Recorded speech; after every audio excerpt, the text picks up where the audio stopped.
Parlons à présent de jeunes membres de la société civile de Lubumbashi qui s'engagent à lutter contre l'insalubrité dans cette partie du pays.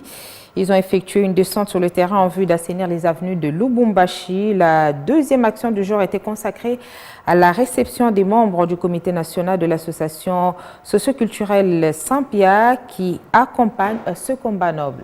Chaque jour qui passe, une structure d'encadrement de la population s'ajoute sur la liste de ceux qui ont adhéré à la vision de Lauriane Kalombo Mwewa, maire ad intérim de Lubumbashi. Une vision qui consiste à rendre propre notre environnement. Ce mercredi 23 mars 2022, les jeunes des associations membres de la société civile ont aussi rassuré l'autorité urbaine de leur accompagnement dans la lutte contre l'insalubrité. La jeunesse de la société civile fait souvent des plaidoyers sur différents problèmes de la ville.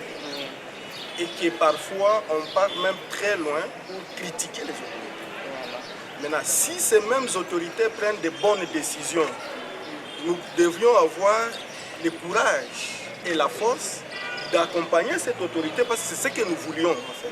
L'instant d'après, les membres du comité national de l'association socioculturelle Saint-Pierre ont été reçus en audience par le maire ad intérim de Lubumbashi, Lauriane Kalombo Mwewa. Au cours de l'entretien, le comité national des jeunes Saint-Pierre ont affirmé que, désormais, ils vont s'impliquer dans la lutte contre l'insalubrité sur toute l'étendue de la ville de Lubumbashi, une manière pour eux de soutenir les actions de Lauriane Kalombo Mwewa. Nous sommes venus voir l'autorité urbaine, Madame le maire Lauriane Mwewa, au nom du comité national de la jeunesse Saint-Pierre.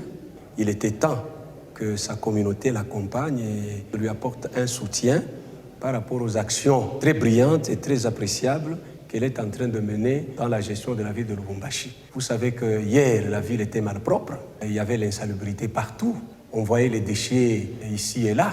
Mais avec son avènement, on a senti que la ville, maintenant, est prise en gestion par une notable, une vaillante et une fille de la ville de Lubumbashi. Une prise de conscience collective qui fait en sorte que toutes les couches de la population s'impliquent désormais dans l'assainissement du milieu afin de lutter contre l'insalubrité qui est la cause première de toutes sortes de maladies de main sale.